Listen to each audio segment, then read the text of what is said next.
What's up, small business heroes? Welcome back to Small Business PR, where we make marketing and PR super accessible for the everyday small business underdog.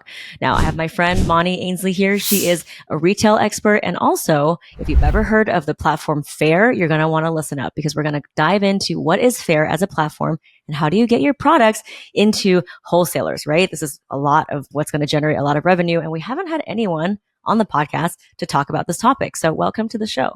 Thank you so much for having me. So I love that you're a member of our PR community and you've had so much experience. You've had your own, product thing that you said over 600 stores. So you really scaled that. Can you tell me a little bit more about your experience and kind of like, why did you choose Faire as a platform to kind of teach other people how to navigate it? So I had my own fashion business for 10 years. So I learned a ton about wholesale, and I actually didn't really focus on D2C very much. Like it was all about, B2B for me. I wanted to get into retail.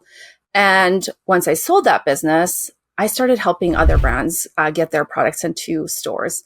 And the reason I started in the first place is because when I had that business and I was in so many stores, I was winning awards. I was featured in a ton of media. So people knew about me and they were always coming to me and asking me, how did you do that, Moni? How did you get into all those stores? So I knew there was a need for it. And I started helping brands. I had a course at one point. And then I did a little bit of freelance work for a friend of mine who has an Amazon agency.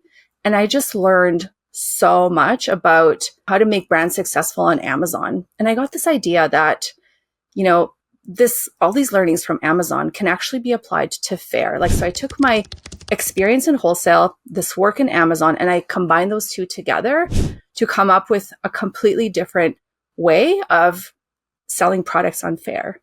Oh, I love that. So for those of us, so I don't have a physical product. I love products. So I love, supporting our small businesses. Can you just tell us what is the benefit of selling, direct to consumer on like my Shopify versus like a retailer like Marshalls or Target or on a platform like Faire? Let's break down all those different buckets. I think when it comes to direct to consumer, it's always great because you're right in front of your customer, and you get to learn a lot more about them. And I think when it comes to wholesale, you just get to expand on that. So instead of getting in front of one customer, you get in front of, 100 or 1,000 that store that you're dealing with is already dealing with. So it's like you can grow your business, I think, a lot faster selling, to retailers. The thing about Faire is that Faire makes it really easy for brands to get in front of buyers that they would have never been able to find before. There are so many unique retailers on Faire, like small shops that, maybe don't travel to the big New York Now shows, or like the buying shows in Vegas. For a long time, there wasn't something like Faire. So brands, if they wanted to get into retail, had to go to shows, had to spend a lot of money, and had to hope that those retailers would find them. And now with Faire, it's like you have access to so many retailers across the country, in fact, across the world, because Faire is in the States, in Canada, in Australia, in the UK. So it's like you just have access to so many more retailers and you can grow your business, I think, a lot faster and easier. You don't have to travel to trade shows.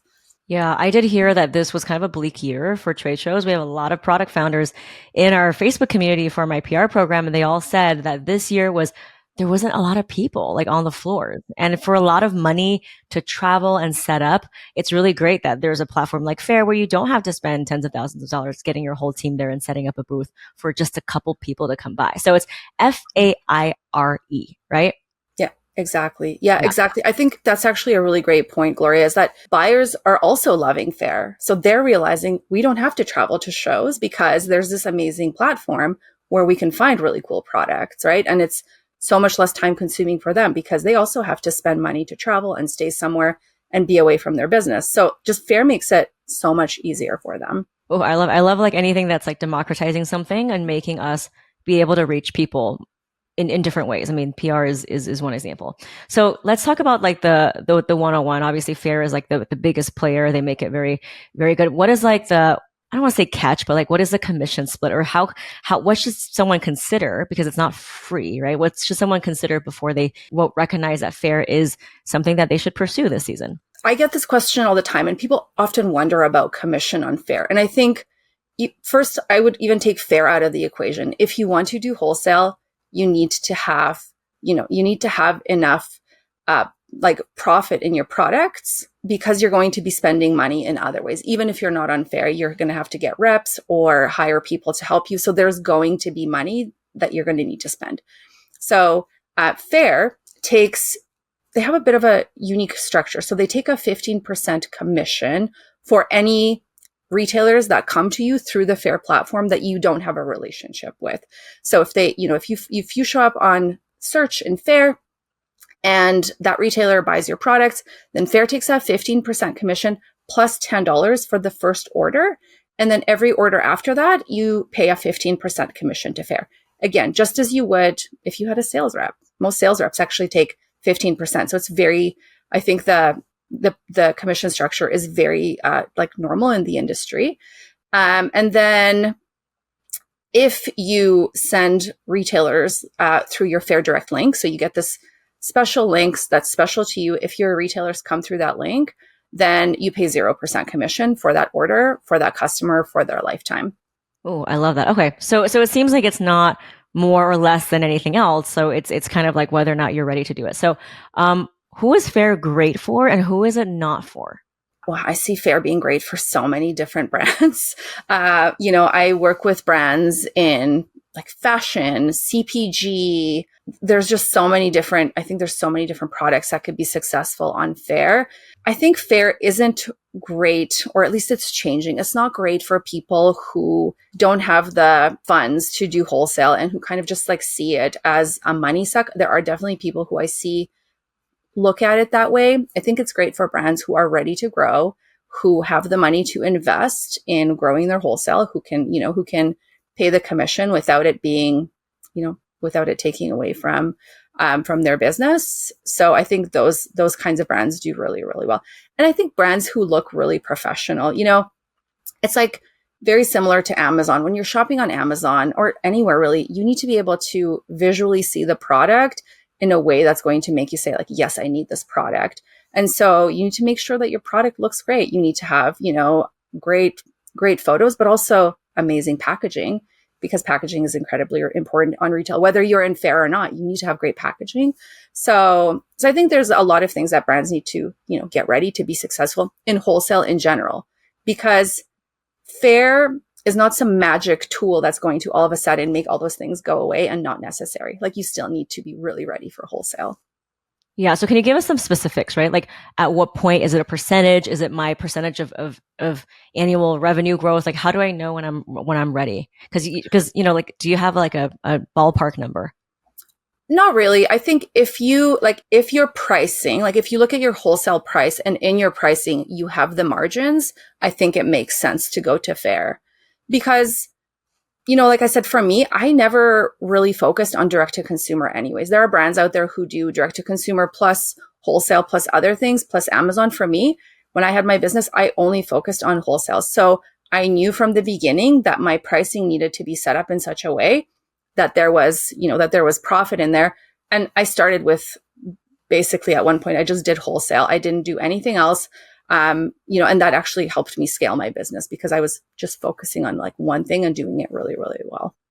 So do you recommend that the split is like you start with direct to consumer, and then if it's working well, and then you go to wholesale, and then maybe you start letting go of the direct to consumer? Or what do you think? What are you seeing as a common journey, a thread?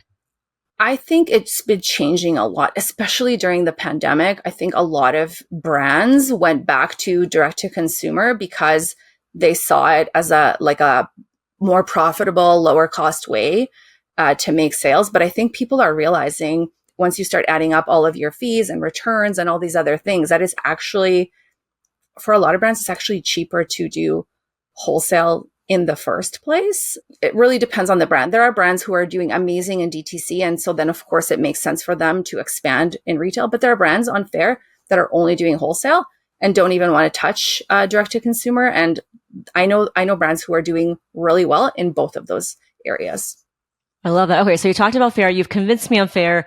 Now I think, oh God, it's going to be a crapshoot like on Etsy. I'm going to be showing up on page 100. So how can small businesses actually stand out on Faire? Like, what is your advice of someone who maybe doesn't have a lot of, money to like boost it onto the first page? How can they stand out and so that they can actually get discovered by wholesalers? Yeah. Well, actually boosting Boosting is extremely new. It's like a month and a half. It's only been around for a month and a half. So before that, there was not even a way for people to run ads or to show up in search other than organically. So I think it's really important to, to give Faire the attention that it needs. What I see a lot of people do is they'll take their Shopify listings, like there's an integration between Faire and Shopify. So they'll just take everything over from Shopify, set it up in Faire, and then walk away. And then some people actually do really well with that, but some people don't. And a lot of people can't figure out, like, I've reached my max and how come I can't grow, or how come I'm not growing at all?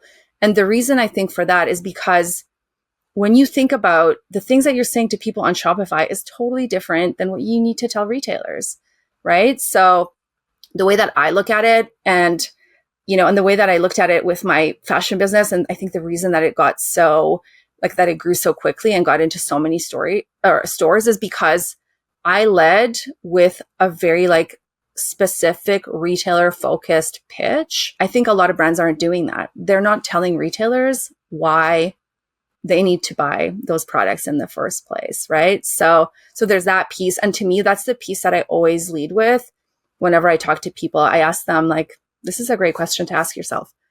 What do you want retailers to think when they come across your page, like your Faire store or your product listings? And is that very clear to them when they're looking at, at your listing? And oftentimes I think, it isn't. And so once you figure that piece out, then I take the Amazon learnings and I apply it to, like, the way that I think about it is, like, you need to apply it to the whole store. So there's 3 things that need to happen. So the first one is you need to show up in search, right? So in order for anyone to really know about you, like any new retailer, you need to show up in search. And so in order to do that, you need to have, you need to be using the right keywords. And those are different keywords than you would be using on Shopify because buyers are looking for different things. And then once you show up, you're showing up with all these other brands. And so you need to think about the main image for the product that shows up in search needs to look different. It needs to look amazing. It needs to catch attention amongst all of those other products, just like when you're shopping on Amazon, right? You choose based on stuff that's on the first page and that you like the photo of. And then once they click into the listing itself also needs to, educate the retailer and further, I don't want to say convince them, but show them why they need to carry your product, why they should care about your brand, your product, why they should add to cart. Most people are not doing that. And I think that's one of the reasons why, it's not working, or it's not working as well as it could be. So I'll give you this example of this client of mine. So they came to me, but they were actually doing really well on Faire. So they were doing well. They're a cracker brand. They're called Better with Buckwheat. So they were doing really well, but they wanted to grow. And because they had just copied their Shopify over to Faire, they didn't know what they could do to make it better, but they knew there's got to be someone out there. So they found me on Google. They reached out and we worked together, and I optimized their store, went through that whole process. And their sale, like within launching their new assets, their new store, their sales increased by 71.5% in 30 days. And they were already doing well. Like, I think huge things can happen if people put the effort into it. It's not just like you wouldn't go to a trade show and just stand there, right? You prepare for the trade show. You should prepare for Faire. Yeah. So give us some specifics, right? You talked about the image, you talked about words. Can you give us of things that you shouldn't do and things that you should do so that people can kind of tangibly understand exactly what you're talking about? Well, I think the first thing, again, is really getting into almost like into the head of the retailer and trying to understand what would make them say yes to your product. For me, when I had this headband business that I was trying to take off the ground, I talked to a lot of buyers. So I talked to a lot of retailers, and because I used to sell other products to them, I also really understood them. So I understood that trends were really important to them. So I got this idea to show them just how popular headbands were right now, because they were at, like, on all the fashion runways, they were at Coachella. Like, a lot of people were wearing them and no one was talking about them. So I decided to lead with that kind of an angle to show them, hey, this is a big trend, and it really caught their attention. So I think you need to think from that perspective. So you need to think of like a very strategic way that you can show up for buyers. And, it doesn't have to be a trend. It could be something else that just makes you unique, because otherwise, if you have crackers and someone else has crackers and you just both showing a bunch of, like just showing, I don't know, the nutritional facts of your crackers and photos of your boxes, like why should they pick your crackers?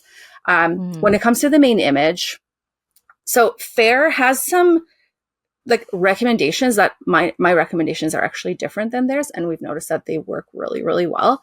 They recommend you put your products on a white background, which is what on Amazon, that's a requirement. Your product needs to be on a white background, but on Faire, it doesn't. It's only a requirement. So what I like to do is look at the category that, like, let's say I'm working with a coffee brand. So I look at, I search up coffee on Faire, and I want to see what all the other coffee brands are doing. And then I start coming up with different ideas and different ways that I could make my client's coffee brand stand out and catch attention in that, like when they're coming up in search. So good. Okay. A lot of technical things. What about like the words, right? Because we get really personal about, we want to put every single adjective, but what have you found that works, that really captures the attention of a retail? Let's say candles, right? There's so many different candles. Everyone thinks their packaging is amazing. How do you actually stand out? Like you already talked about the photos, but from a verbal perspective, what kind of words are standing out?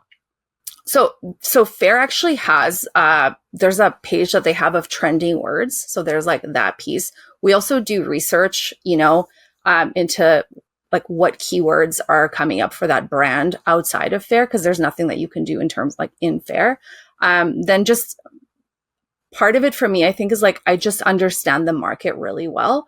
And I understand where the client is trying to go. So based on that, we'll come up with a list of keywords that we want to infuse into their, like you can put keywords into your brand story, into your collections, as well as into your product listings. So we just will come up with a list of keywords and then figure out like, how do we want to infuse these keywords into our listings. So when it comes to candles, like for example, I would say, candles make a great gift, right? So if your candle is, a great gift, you might want to mention that. If your candle is a great gift under $25, you might want to mention that. If it's a great gift for Mother's Day, like, you might want to mention that, or Valentine's Day or Christmas. So actually the other thing is it's important to understand that keywords change, right? Right now, let's say October, November, retailers, maybe even September, I would say too, retailers are already shopping for Christmas items. So I would say making sure that you have some of those keywords in your listings already, right? And obviously when January comes, you want to take them out because you want to start focusing on the next thing that you want to be focusing on, not Christmas anymore. Awesome. Okay. So stay relevant. What you're saying is very similar to kind of my pitching strategy. Is you always want to be relevant to the season, and out of all your products, like which one is the best for the season. So I love what you touched upon. So you talked about photos, white background, packaging wise different. Is there anything else that we can do to make it stand out? I mean, there's no like outreach, right? Like can we directly outreach to the wholesaler? Or is it very passive, kind of a one-way conversation? You can reach out to retailers, all the time. And, if you have a great cold pitch strategy, then you can definitely do that. I know some people will pitch retailers on Instagram or through emails. So there's definitely things that you could be doing. And then once you have the client, like once you have the retailer, I also recommend people nurture that relationship. So Faire has an email. Like they have an email. It's not a CRM. It's like a mini CRM, where you can email retailers. You can see different things. Like if they have things in their cart, you can, send them a message. If they haven't ordered in over 60 days, there's like an automation that you can set up. So there's a lot of different ways that you can, once you have those retailers, to continue nurturing the relationship. And I think that's another thing most brands don't do. They don't communicate with their retailers regularly. They're like, I don't want to bother them, but you're sending 2 or 3 emails a week to consumers, and that's fine, right? So you have to think about that fact that retailers are busy. Just because they don't get back to you, it doesn't mean they don't want to buy your stuff. Doesn't mean they don't like you. They're not that scary. They're just business owners and they're busy. And if you continue to reach out to them, you're going to stay top of mind. It's like the way that I see email is like, every time you send out an email, it's like an ad impression. And when they're finally ready to Mhm. buy, they're going to buy. Yep. You're going to be top of mind versus someone who's not emailed them or emailed them once when they're having a sale, right? So, Yeah, yeah. I mean, I email my people like 3 to 4 times a week, and you can always unsubscribe, but it's really in this attention deficit world, like we just need to, as much as possible, as long as it's value driven. So that brings me to another thing. There's nothing that's to me as valuable as having third party validation through like a PR feature, right? So how do, if let's say someone got featured, where do I put that? Or if I have like, maybe I haven't gotten featured, but I have tons of 5-star reviews, or maybe this famous celebrity, like, can I put that in my Fair shop to get the attention absolutely. more? Okay. Yeah, absolutely. So there's actually a lot of different things that you can do. So on your brand page, you can select media features. So a lot of the major medias are there. So when you select them, all these logos will show up on your brand page, which is amazing. Another thing that you can do, and I've done this for another client of mine because they've been featured in a lot of media, in their product listing, I actually created a graphic that shows all their media. It's like such an easy, fast way to show social proof, to show the media that you're featured in. So for us, we were really leading with a trend, and they were also riding this amazing wave of a trend, and they were featured in a lot of media for that. So we led with a trend and showed the media, the different media outlets that they worked with. But you don't even have to be riding the wave of a trend. If you have some great media, you can add it, like you can create its own graphic with media, or you can just like add it to other photos just to really showcase. People are so visual.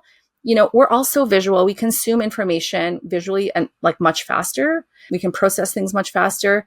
So instead of, writing about it in your product description somewhere at the bottom, like make a graphic, tell me right away so that as a retailer, I don't have to think about it. I already, they've been in style and this and this. Cool. Like all of a sudden I trust this brand a lot more. You can Yeah. do the same thing with reviews. If you have really amazing reviews, you can create graphics to showcase visually, that customers love your reviews. And there's also reviews on Faire. So retailers can give you reviews like 5 stars and testimonials. So those are really important to use as well.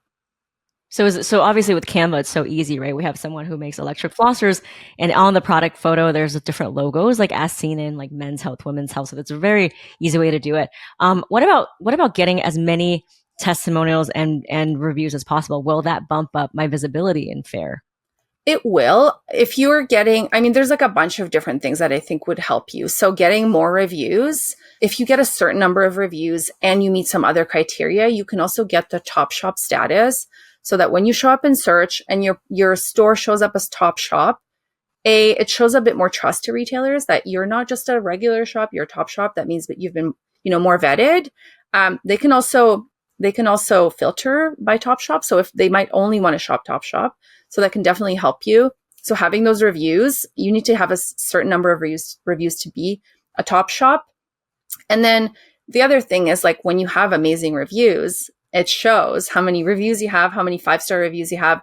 So immediately if a buyer comes to your shop and they see, oh, you have 200 5-star reviews and someone else I was looking at has 5, immediately your brand looks a lot more appealing. They can go read the reviews, see what people say. It can really help sell your line to them without you even having to do a lot. Okay, one thing I love to geek out on is pricing, right? We know that there's many levers to push. Obviously, PR is one of them, but also with pricing. And we know that with customers, if you're selling directly to consumer, there's free shipping thresholds, there's bundle discounts. What kind of interesting ways to do the pricing or offer optimization that really gets people great results on Faire? Yeah, so there are a few different ways that you can offer promotions on Faire, and it's definitely something to consider, but I would say to use sparingly. Retailers love free shipping. I don't know what it is about it. They love free shipping. So when Fair Market comes around, for most of my clients, I advise them not to discount until Fair Market, which happens twice a year, unless there's a new product launch, just because we don't want people to get used to getting, all those discounts all the time. But when Fair Market comes around, there's like these different tiers that you can set. So for example, if you offer customers like a 5% discount, the cool thing about Market is Fair also gives an extra 5. So they get 10% off, so you can say like, let's say for tier 1, they have to spend $200 and they get 10% off. Then for tier 2, you would just make it you can give them 15% off, but maybe they have to spend $500.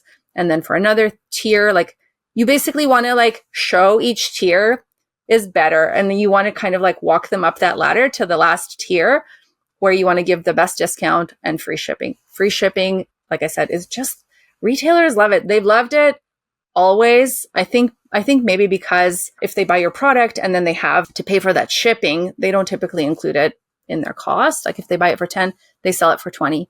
So they're losing on that shipping eats into their profit. But if you cover that for them, it's very appealing to them. Girl, you're speaking, my language. I love myself a free shipping as a consumer. So that totally makes sense. You've given us so many tips. This is kind of a masterclass on Faire. I kind of wish I had a product to put on Faire. It seems so cool. I love the UX of it. Is there anything that we haven't covered before we sign off here? I think I was thinking about this podcast actually before, and I was thinking about kind of like my journey and how, my journey as a product founder. And this one story popped into my head. So my very first business, I started selling baby hats. And I didn't know anything about baby hats. I was a senior IT project manager. So like I didn't know anything. And I was trying to figure it out. I was working with I was asking a lot of questions, asking lots of different people. And I came across this woman who had a baby hat line, who was selling her baby hats to hundreds of stores. She was literally where I wanted to go. And she gave me a bunch of advice. She got on a few calls with me and she really helped me. And then she said to me one day, she's like, I can't keep helping you for free. Like, I'd love to work with you, but I'm going to have to charge you for this consulting time. And it wasn't even a lot of money, like looking back at it, but to me at the time, it was a lot. And I said, that's not going to work for me. I'm going to figure this out on my own.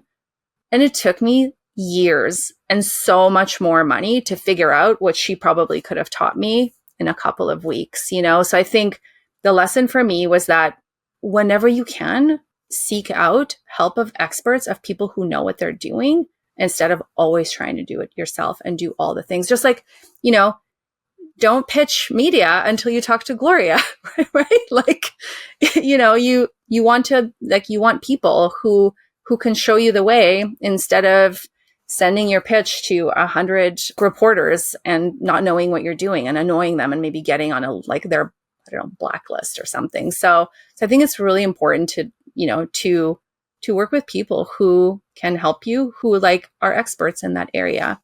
Awesome. Do you have any free resources so that people can get started and find you and kind of get into your world? Absolutely. Yes. I have a really amazing video training. It's like 15 or 16 minutes on how to get more sales on Faire. And I go through what we talked about, but in a lot more detail. There are, examples of different stores and of what things look like. So it's a super valuable training. Highly recommend it. And then I'm also pretty active on LinkedIn. I love connecting with people on LinkedIn as well. So those are the two main places for me. Awesome. Thank you so much. I mean, you've given us a lesson on Faire and to get us started. So I so appreciate you coming on the show. Well, thank you so much for having me.